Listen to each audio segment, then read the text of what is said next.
Welcome back. And guess what? We got another hot inflationary number, this time producer price, PPI. So, how come the market is shrugging that off and moving higher? And what about Pete's take on some of these crazy sports headlines? We'll have that and more on the Rebel's Edge. Bang.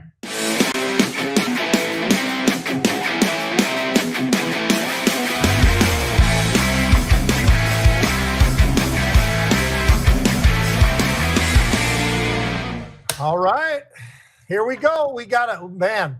I'll tell you what, you're right. It's a wild day already, John. I mean, say what you want. Some of these data numbers are coming through, and it's interesting, some of the responses that we're getting. There's no doubt. Yeah, we got a hotter than expected producer price, which means, of course, that it's not just the consumers that are paying more. The producers were paying more as well. Now, it's not runaway inflation, but nonetheless, we were hoping, of course, that we'd see flatter numbers, and instead they're up, even if it's just a little. And I'll be as honest about that as I can. That is keeping the Fed on the sidelines. So why, Pete, are the 10-year yields dropping is my question to you. I don't know if I got a good answer for that one, but I really don't know.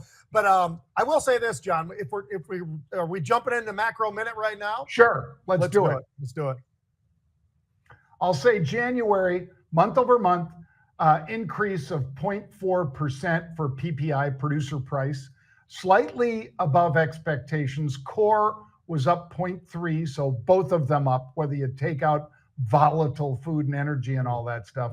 But nonetheless, Pete, I'm going to say that the macro is that people, after seeing all the stuff from Doge and Elon Musk, are thinking if he can really take $1 trillion or $2 trillion off of our debt and off of our ongoing obligations, that could be one of the biggest cuts to inflation we could possibly see.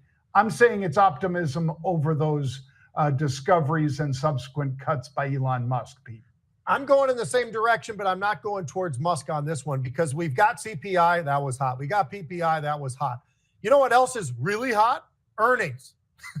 Take a look at Cisco, unbelievable. AppLovin, unbelievable. CVS, unreal. Hood, unbelievable. We've had this been going on for a while now, John. 79% beats going in so far, and we're through over 60% in terms of the earnings season. So we started off with the financials. It didn't end with the financials, and it's not going to end, I don't think, with Robinhood or some of the names today. It's going to keep on going. They are crushing it right now, and earnings, I think, is what's basically trumping everything, especially PPI and CPI. Well, then we could go over, Pete, to the fantastic futures. And I'm old enough to remember when Chicago had an egg futures contract, Pete, because they did.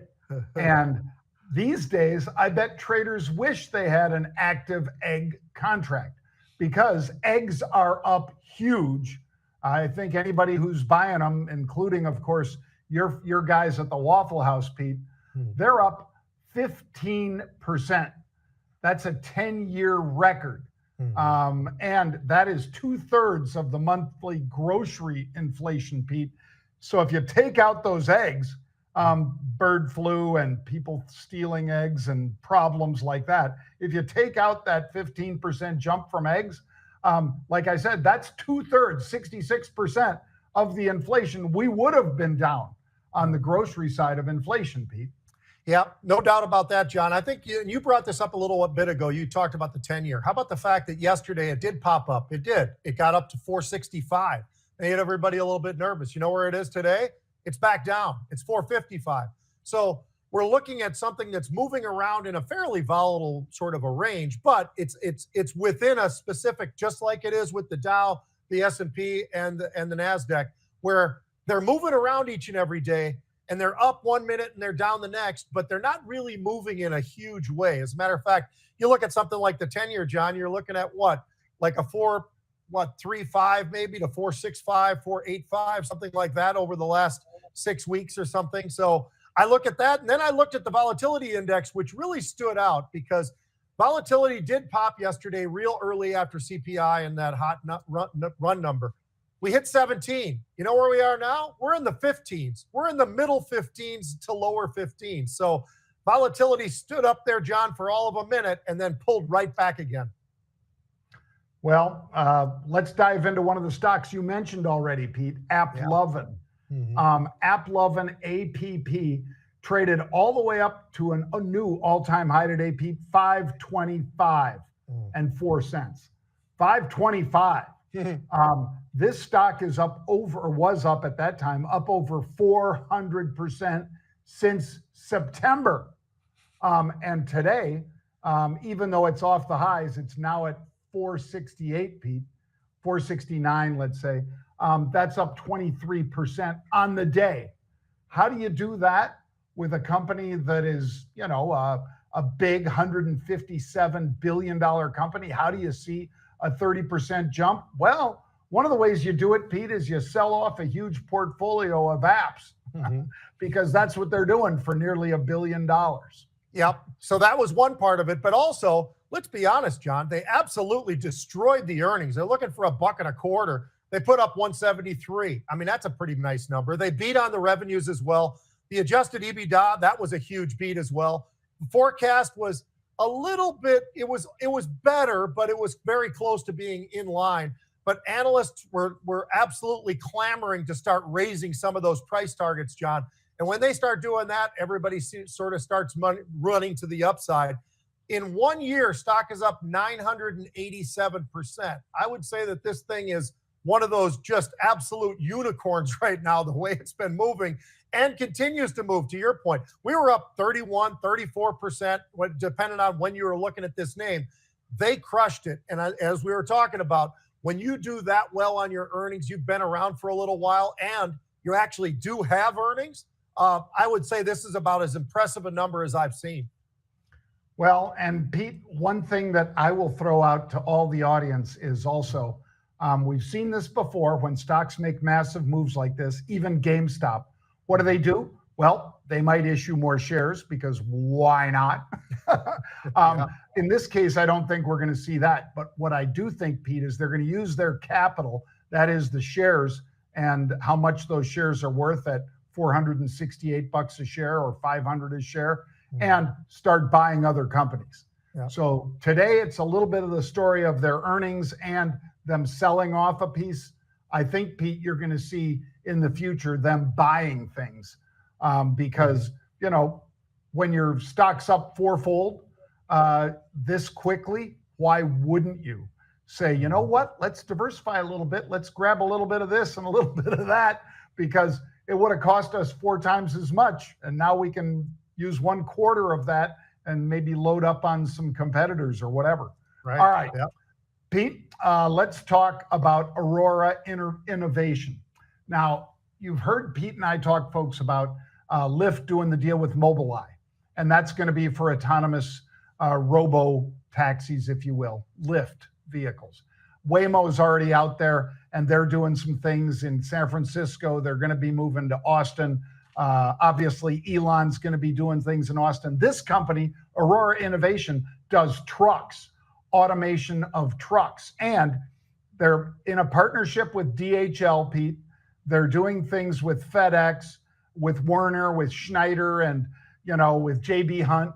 I mean, these guys have already driven 2.6 million miles for commercial trucks.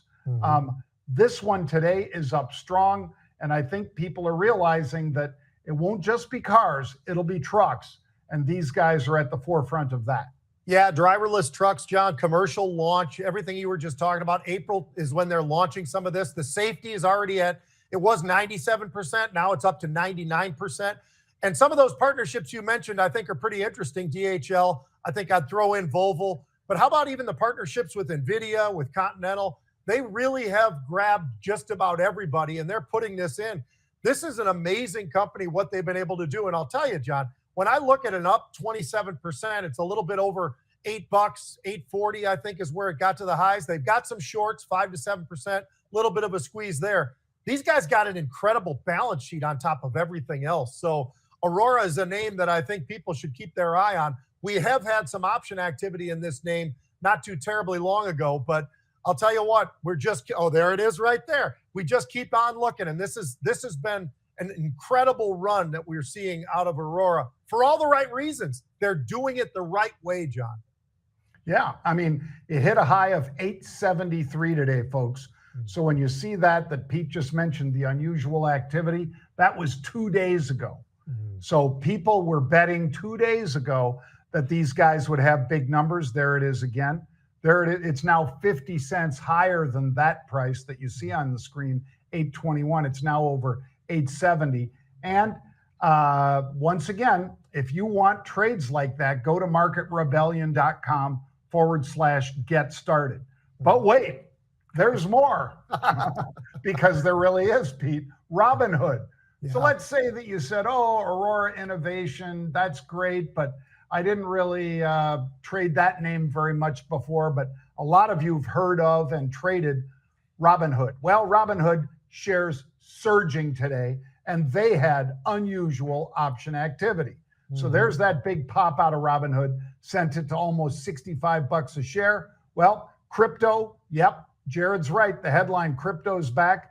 They're making a fortune, Pete, off of crypto brokerage on Robinhood. They were smart to get involved there. And now, because of this unusual option activity in Hood, people were buying calls with the stock, I think, around 53 bucks, Pete. And today, stock trades through 63. It's an unbelievable run. It's all-time highs. It's been absolutely been on a sprint to the upside, John. There's some of the numbers right there in front of you, and you can see that unusual option activity in Hood. But you know what's amazing? It's not even all that stretched, despite the fact that it's run the way it has to the upside, the way it has in a very short time frame. It's still not stretched. It's talking about a PE of 40. I mean, is it a little bit higher? Yeah, it's a little bit higher, but nonetheless, it's been an incredible run. The big beat was on crypto trading, and that was something they talked about. The biggest driver is what they said. Transactions, the revenue from transactions, John, doubled quarter over quarter. They're only up 200% year over year. So I would say this, Robinhood is clicking. They are absolutely just bringing it all in, and they got net deposits of $16 billion. I would say this is no longer just a little startup. I would say Robinhood is the real deal right now. Yearly growth, 42%. I mean, there's nothing I can see in this, what they put out there for us, John, that's any negative at all. This is an amazingly well-run company, and these guys are kicking butt, and crypto is definitely a big part of it. Yep, absolutely, Pete. And then let's fill them in, Pete, on TTD, the trade desk. Now, Trade Desk is basically an ad tech platform. So if you wanted to run an ad, folks, on any particular network, you might go through TTD. And this stock has exploded higher over the years. The Trade Desk is something that a lot of people didn't really understand their business. I think now they're grasping it more, Pete. And with everybody wanting to point and click and just get the information right away rather than picking up a phone and calling John Hamm with the madmen and all that to get an ad running and so forth. Trade Desk is really hitting it. And this is a $40 billion company that collapsed today on an earnings miss. I'll say, Pete, for everybody watching, that I bought it today. Why did you buy it, John, when it's down this much? Number one, I think it's overdone. Number two, as we said yesterday, you can sell puts if you wanted to say, hey, I really like it here at 82 bucks a share. Maybe I'll sell the 75 puts. Maybe I'll sell the 80 puts. I didn't do that. I bought the 85 puts, Pete, and I sold the 95 calls. I bought the 85 calls, sold the 95 calls. So I'm in a 10-point spread. I paid $3 for it. That kind of trade, folks, means I can make more than double my money because obviously a $10 spread, you paid $3, I can make $7. That's the kind of risk reward Pete and I look for when we're doing trades like the one I just described. I am not telling you to do that trade, but 2 or 3 weeks from now, hopefully, when we're back here, I will be telling you, well, yeah, the stock's back to 100, Pete. It was 125 before the earnings, but it's back to 100 now. And guess what? I just turned $3 into $10. John and I don't talk about stuff like that very often with each other. He does his thing, I do my thing. He's in, Puerto Rico. These days I'm up in Minnesota. So there's, not that we can't phone call each other, but we don't, and so it's interesting because as you were saying that, John, that was exactly what I was looking at. I wasn't looking at the call spread. I was just looking at the stock, but I was looking at the fact that this is their first miss in 33 quarters, and there's a good reason of why they missed. And so I think that there's a lot of reasons why you'd want to look at this one and say, okay, it's down there very near the 52-week lows, which was 73. It's trading around 82 last I looked. They've got an incredible balance sheet. As I said, they've only missed on their revenue. Out of 33 quarters, they've missed this one. So all that being said, I think they just didn't do things the proper way that they've been doing them.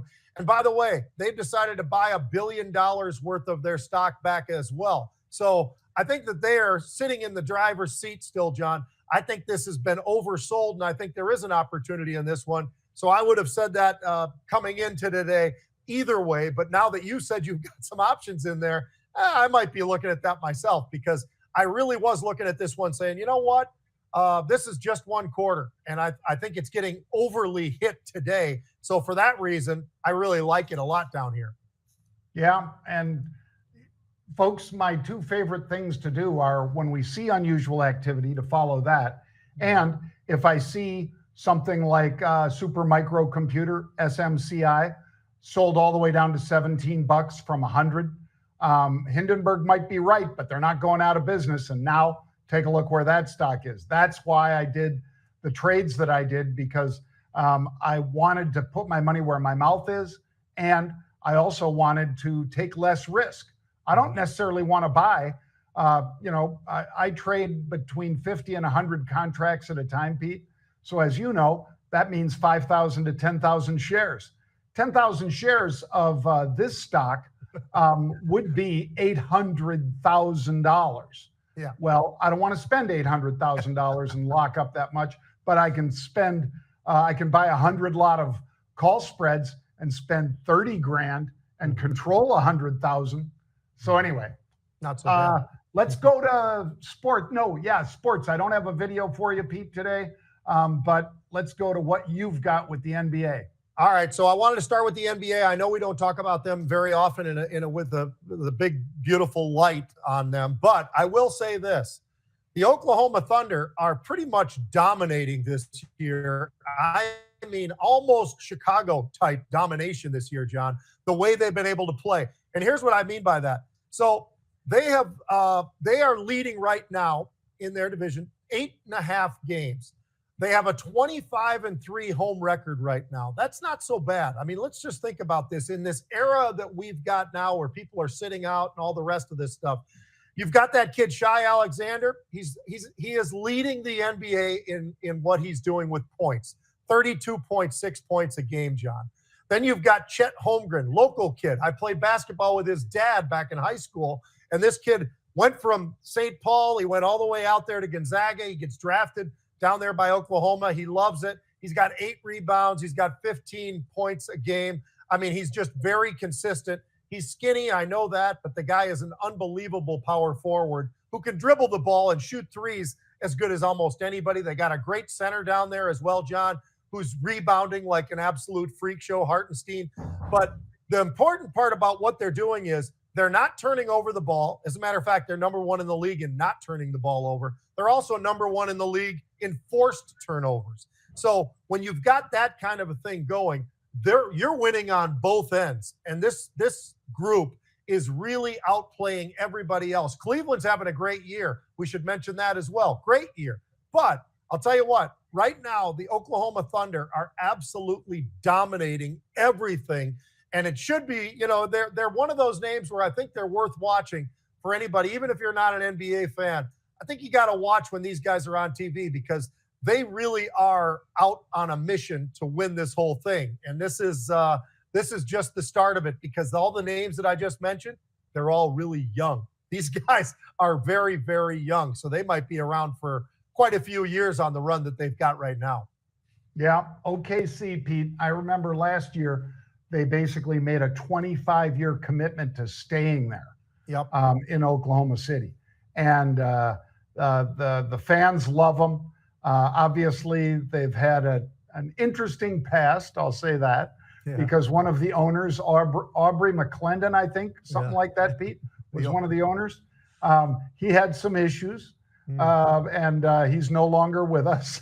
But the team is still flourishing, and he loved that team almost as much as he loved oil and gas, Pete. But I will say that they are an exciting team. It's kind of like your Timberwolves. A lot of people don't pay attention to the Timberwolves, to OKC, and they didn't pay attention to the Bucks until that big Greek kid, Giannis, all of a sudden made them pay attention. So you do yourself a favor and check these guys out. Yep. Anthony Edwards with the Timberwolves is absolutely unbelievable. He's having another great year. It's incredible to watch these guys, and the ownership, we talked about that. All right, secondly, I got this one for you, John. Joe Burrow. Joe Burrow is taking a page, and I think it's worthwhile pointing this out because not enough football players do this. He's taking a page from Tom Brady. He's saying, you know what? Let's reconfigure my contract, and I want to have my receivers with me along the way. I want Chase. I want Higgins. I want Hendrickson on the defensive side of the ball as well. How do we do that? They've got space. They got $46 million in cap space, John. He's got what would be a $43 million or $46 million cap hit as well. Now, if he can do this, which he can, shift around and move some of that money around, one of the things they could do is they could make some of it into a bonus for him. That's going to change things a little bit. They can also push it further back because when Burrow signed this, it was a 5-year, $275 million contract. You can push that out. And when you get to that level, then you can pull it back again and then take it again, just like you did this go around as a signing bonus. If he wants to do all of that, it's a little complicated, but Tom Brady did it. If you want to do that, you can keep that team together and you might even be able to have some money to go out and get somebody else. I love what we're seeing out of Joe Burrow. I don't know why we don't see more of these quarterbacks making these kind of moves, John, so that they can have the players. If they truly want to be Super Bowl and not just having all the money in the world, that's the way to do it. And I think Burrow's very, very smart to take the page from Brady because Brady did this in New England, whether people know it or not. He always cared more about Super Bowls than he did about the money. He liked the money. Don't get me wrong, but he liked those Super Bowls even better. And all you've got to do is shift this thing around a little bit. I love what Burrow's doing, and I think that he is doing the sacrifice that might be the difference for Cincinnati next year. Well, and you and I touched on it, I think, Monday, Pete, when Jalen Hurts was saying that he said, money's great, championships are better. Yeah. And, once you get to those guys' level, and they're all making a fortune, let's be serious. And I know all of you know that any of these superstars, Joe Burrow, Jalen Hurts, they're all making a fortune. But to be willing to cut back or take less, I mean, Michael Jordan, Pete, in 1995 or 1996, was making $3 million. Could have been paid a lot more. Yeah. And to give you an example of what happened next, his next contract, Pete, 96, 97, and 97, 98, he made 30 and 33 million. So do you think something really happened that dramatically, or was Michael willing to play for less? Probably not all that happy about it. There was a salary cap issue too, I understand. But he wanted to win, and he wanted another three-peat. They won 3, and he wanted to do it again. Yeah. And he got to do it, Pete. Yeah, it's amazing. If you really want to show everybody that you want to be a winner over the dollars are there, John. I mean, let's be honest. The difference between making $55 million in a year and $35 million in a year, I know it's $20 million, but $35 million, that's a pretty nice chunk. So I think that if you show that these guys and you show the fans who you really are, why do you think Tom Brady is so loved by New England and then Tampa after that? But He's loved because he was willing to do stuff like that and take some of those cuts. And he's going to get the money somewhere else anyway. All of these guys are commercials and, deals, sponsorships, you name it, whatever it might be. But they really have to show their true colors. And I think that's what I'm so impressed with Burrow right now is he's showing the true colors. He wants a Super Bowl. He hasn't gotten it yet. He wants to win a Super Bowl. Yep. Well, Pete, they put the right team around that guy. You and I both said he is one of the premier quarterbacks in the league. Yep. And you give him, with Higgins and these other guys around him rather than losing them, I think he is in a position to do that. But they got to have a defense, and they've not had a defense for years. Yeah. All right. He is Pete Najarian, folks. I'm John Najarian. We appreciate you joining us. We've got some big news to share with you soon because we signed with Red Seat Ventures, and we'll be telling you about what that means for you and for seeing us streaming as well as on the big screens and so forth on television. So we'll talk about that over the coming weeks because we've got to put out probably a couple of press releases about that, Pete. But we're really delighted about it. And remember, if you want to join us, write down, that way. Yep. Right down there. There's the QR code for RebelCon 2025, March 22nd, out in Las Vegas. We'd love to see you there. Click that and you can see the speakers, what's going on, and the Grant Cardone and a whole bunch of other fun stuff is going to be happening at RebelCon 2025. We'll see you next week, folks, 1 p.m. Eastern Time.